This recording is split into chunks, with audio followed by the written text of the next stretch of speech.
How would you assess Ukraine's media's role in sort of a responsibility in influencing the global West, of informing what really is going on the battlefield and on the political arena in Ukraine? Can they do more, maybe?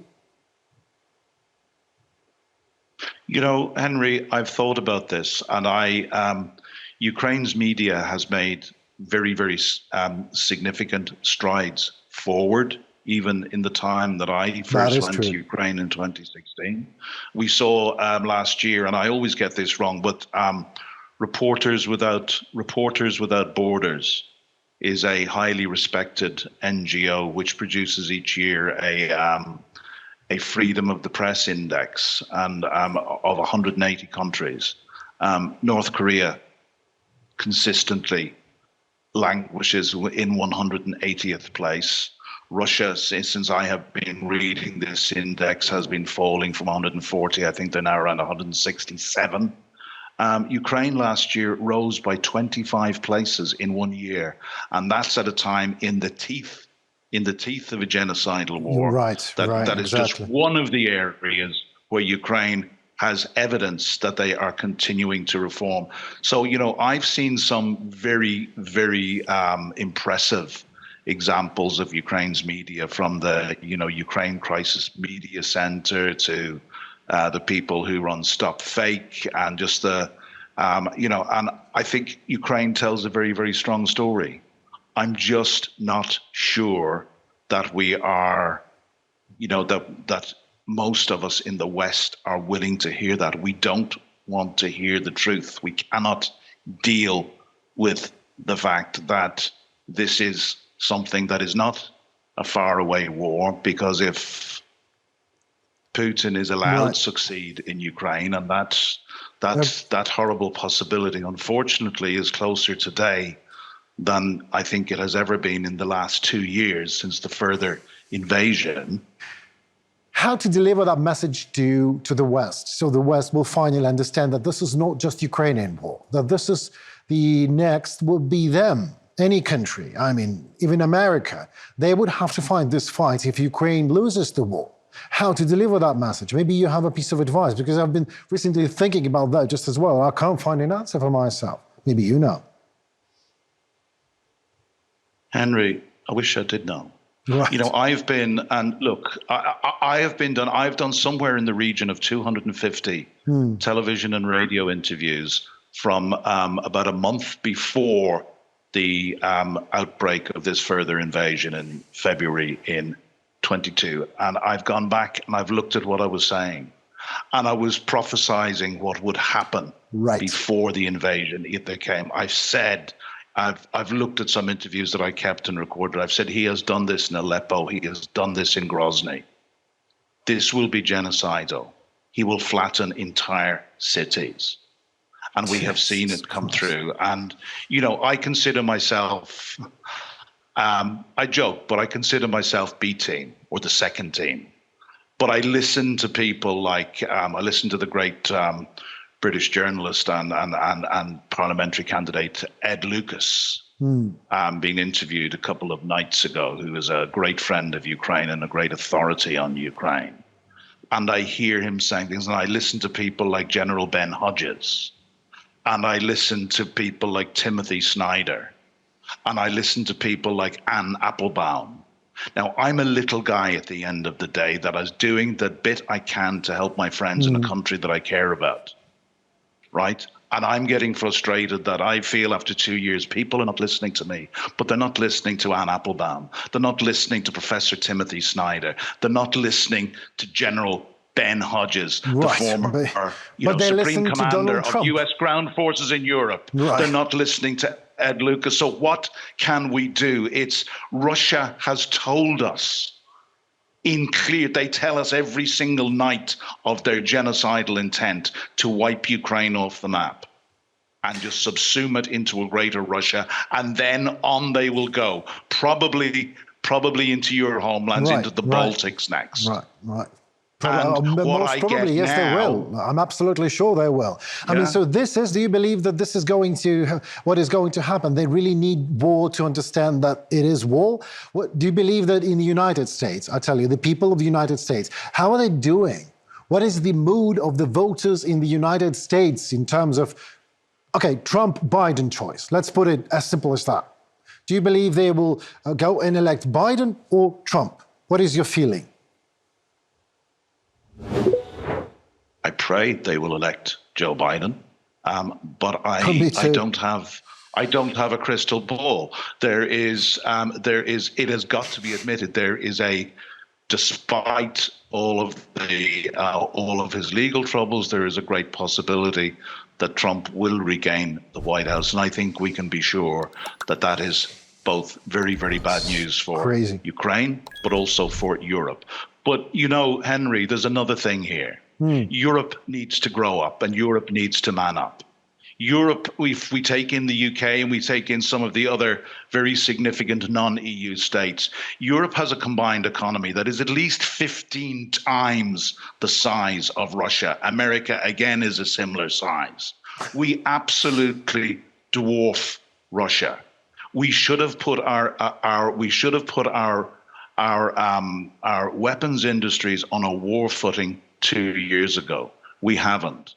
Europe is now running out of ammunition to supply to Ukraine, even if we can get over the challenge of sufficient will to give Ukraine what it needs. It's going to take a year, 2, 3 years, if the decisions are made today, to get Europe's industries on a war footing. Russia is spending 40% of its budget on the war effort. They have no compunction whatsoever. Putin has no compunction with sending tens of thousands of their own people into the meat grinder. We have not been asked to shed one drop of European blood. I always go back to what Alexei Reznikov, who was the previous defense minister, said in December 21, when the storm clouds were gathering. He did an interview on CNN and he said, look, we're not asking for your boots on the ground. We don't expect it. Just give us the weapons we need and we'll do our own fighting. And for 2 bloody years, we have not given Ukraine the weapons they needed. We have given them a drip feed of weapons. We have been late with the modern battle tanks. We have been late with the long-range artillery, and we still are not giving them sufficient. We're still not giving them the longest range ATACMS. The Germans will still not release Taurus because apparently Olaf Scholz knows better. Olaf Scholz said a number of weeks ago that he didn't think that Ukraine needed Taurus. I would far rather ask Valery Zaluzhny what Ukraine needs, or Vladimir Zelensky what Ukraine needs. We know that Ukrainians are training on F-16s. The F-16s are still not in the operating exactly. theater. You just when they are, right. We don't know how many they're going to get. It has been, we are 1 minute to midnight, and true. Europe needs to wake up. America needs to wake up, because this will ultimately, if America does not, this will ultimately lead to the greatest diminution of American power and influence across the globe, which of course is what Vladimir Putin and Xi in China wants.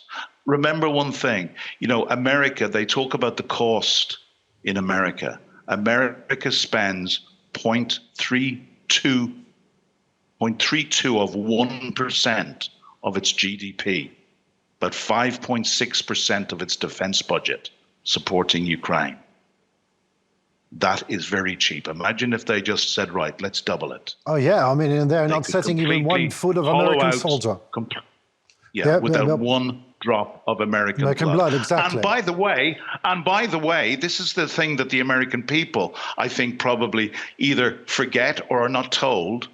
90% of that money is spent within the United States.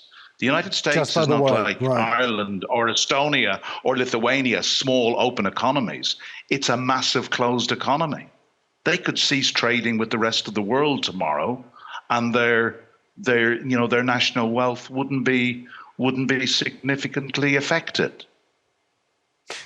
That 90% of that money is being spent in the United States, creating American jobs and wealth in the United States. Well, it has got to be the best deal on the table for the United Absolutely. States. Yet they're holding up $60 billion. Well, I mean, being held up by Trump's stooges. That's how it goes, and everybody knows. I mean, that's how populism works. Can I make a point? Because you asked me the question about the American people, and I don't know, but I mean, Mike Johnson, the current Speaker of the House, who is in the vanguard of holding up this $60 million. I listened to a recording of Johnson 2 or 3 weeks ago, addressing a group of senior far right GOP Republicans, and telling them that God wakes him up in the middle of the night and tells him what to do. And, God has told him, one night when God woke him up, God told him he had to be Moses and he had to lead the United States in a certain direction. So, I mean, I can't tell you how, people who will consume and swallow that. I mean, what are the chances, let me put it that way, what are the chances that Joe Biden will run and seriously fight for the presidency again? Is he capable of fight even? I mean, the age, and maybe he's just tired of everything. What is your feeling about that? My gut feeling is that he will run. My gut feeling is that he is capable of running. We are in a world where we don't give enough respect to age and wisdom anymore. Although, why they, this is a guy who sticks to a very rigorous fitness regime, unlike Donald Trump, who sticks to a very, very rigorous McDonald's routine. The reports would have us believe. I think Joe Biden will run. Joe Biden said something very interesting 2 or 3 weeks ago. He said, what is that? If Trump wasn't running, that he probably wouldn't run. And I think he was criticized for that. Oh, I've missed that. Did you not hear that? I missed that. No. What is it? Yes, he said that if Trump wasn't running, he probably wouldn't run. And to me, this was an admission that he believes, Joe Biden he's 80, he's done his bit. But I think Biden feels that he has a duty. Thank you very much, Mr. Smith, for your time and for your expertise just as well. It was a lovely conversation. What can I say? Henry, thank you very much. It's always a great pleasure to join you, even though maybe the topic we discuss is not so joyous. And can I wish you a very happy Christmas, and all your colleagues there in the gays, and also anybody who's listening into this. Have a very happy Christmas, and please wake up. Same, likewise, dear sir. Thank you. Goodbye. This wolf is going to come to your door.